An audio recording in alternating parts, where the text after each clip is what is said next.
there's some kind of fetish with street dudes because we mistake them as being more masculine. I really wish that women would stop putting street dudes on a pedestal. And I mean, you see how Glorilla's song, she was talking about the type of dude that she wanted, and that's cool because she's selling you an illusion. And don't get me wrong, I love that song. I like Glorilla. But she's giving you, she's romanticizing and sexualizing the type of guy that you keep saying that you don't want. If we actually held ourselves accountable for the type of men that we chose, I don't think we would keep romanticizing men that are in survival mode. I've actually never dated a street guy that was very protective. It's a complete myth that they're more masculine and more protective, and they're actually more combative, and they lack a lot of emotional maturity because they're in survival mode. They're not trying to love you.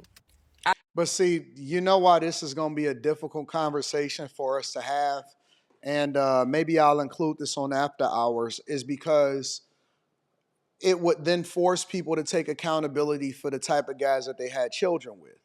It would force women to take accountability for the type of guys they associated themselves with earlier in their youth, but then they try to say that all men are bad or all men are a certain way when the guy that they should have married is the guy that they passed up on, and the guy that they shouldn't have been with that their father would have warned them about had they been raised in a two-parent household is the guy that they then choose to have a child with, or a guy that they choose to bust it open for. And so when you see a woman that is mature enough to be able to have this type of conversation, then that would cause for people to take accountability. And we all know that it is hard as hell.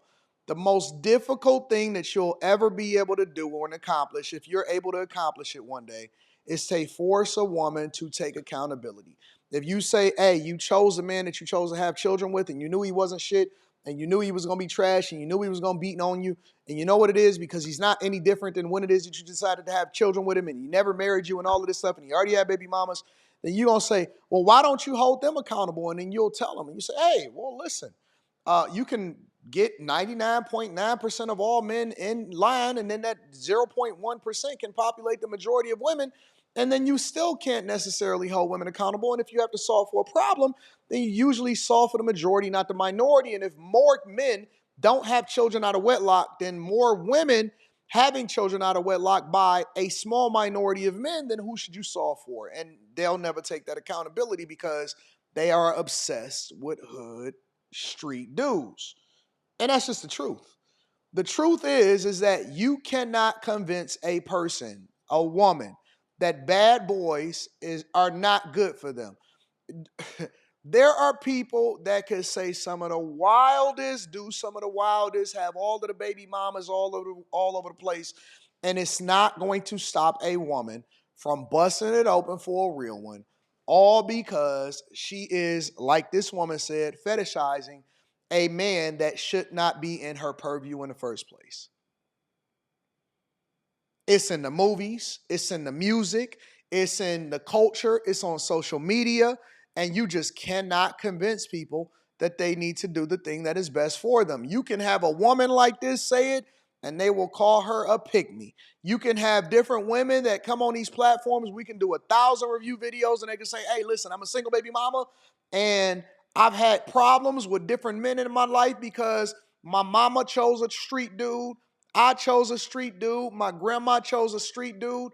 And now we all living together, me, my grandmama, and my mama, and we all got a bunch of kids, and we raising boys to be street dudes because we never had any kind of self-control, or we never took accountability for the people that we decided that we wanted to have in our lives.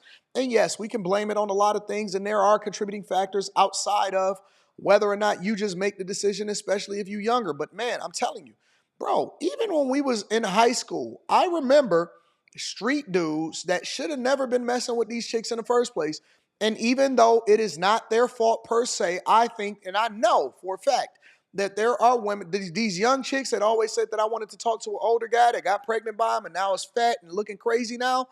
They knew better. They knew better than to be messing with the dudes that was pulling up in the 96 Impalas. I recently bought a 96 Impala. That's pulling up in a 96 Impala that they shouldn't have been with in the first place. But guess what? They rocking. They are 100% rocking. Let's continue. I don't care how many black movies that they create where the love is so toxic, and then for some reason, especially in the black community, we romanticize these toxic relationships, and then we romanticize these guys and say that we want this Russell Wilson Sierra type of love, but we're Cap. never going to get there if we keep talking about we want a hood dude. Especially if you're not a hood chick, they see you as naive and gullible. Don't let the hype fool you where they're like, oh, you're wifey material because you speak a certain way and dress a certain way.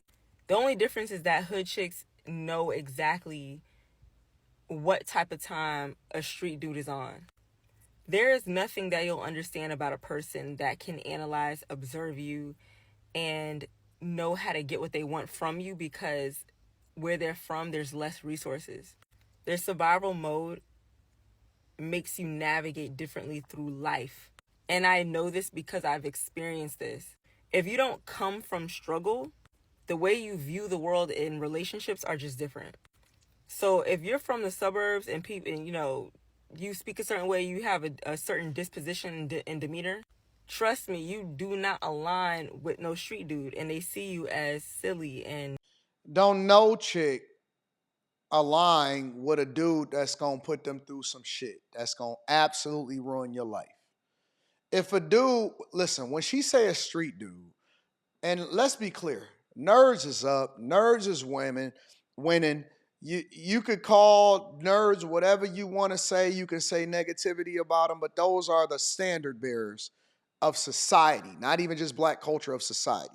Shout out to all of my friends that are surgeons, that are directors, that are. I know a guy that recently became a VP, close to the CEO of an entirely large company. Shout out to the people that are engineers. Shout out to the architects. Shout out to all of the smart people that made smart decisions and decided that they didn't want to involve themselves in the street despite where they came from, because those are the people that should be celebrated in the community. And it's unfortunate because you see these women out here and they had an opportunity to rock out with the dude that they was going to hold down, but now they think that they all deserve them, even though they've been used up by dudes that didn't care anything about them. And they knew that this dude was going to be on the pathway to going to jail. But that fast money, that fast lifestyle, that bad boy, I want to be with Tupac, and now all of a sudden you still got a fetish for him, but you still rolling with, you want a Tupac in a suit. That's not realistic. That's not a real thing, man. It's not. They all go for the same person. They all go for the same thing earlier in their life. Maybe not all. Let me not say all. But a lot of these women within our culture and in our community go for the same type of guy. And they wind up in the same position. They can look at their people that came before them that went through the same nonsense, that they should not be involved in these type of situations in the first place. But guess what? They still gonna do it. They still gonna rock out. They still gonna hold them down. They still gonna get into these situations, and it's not gonna play out for them. It's not gonna be beneficial for them. It's not gonna play out for them. It's not gonna be something that works out in your favor.